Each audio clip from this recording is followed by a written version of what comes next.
నమస్కారం. ఘంటారావానికి స్వాగతం. ముందుగా ప్రధానాంశాలు.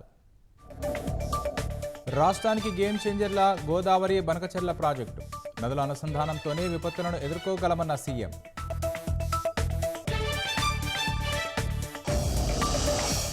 గోదావరి బనకచెర్లకు హైబ్రిడ్ విధానంలో నిధుల సమీకరణ యోచన. ప్రాజెక్టు నివేదికను ప్రధానికి పంపుతామన్న చంద్రబాబు.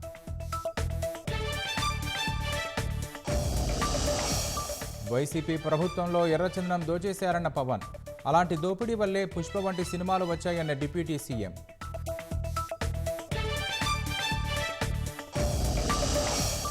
కానిస్టేబుల్ అభ్యర్థులకు ప్రశాంతంగా దేహదారుఢ్య పరీక్షలు.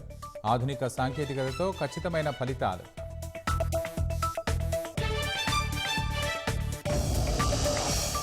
దొడా సెక్టార్లో ప్రతికూల పరిస్థితుల్లో భారత సైన్యం విధులు.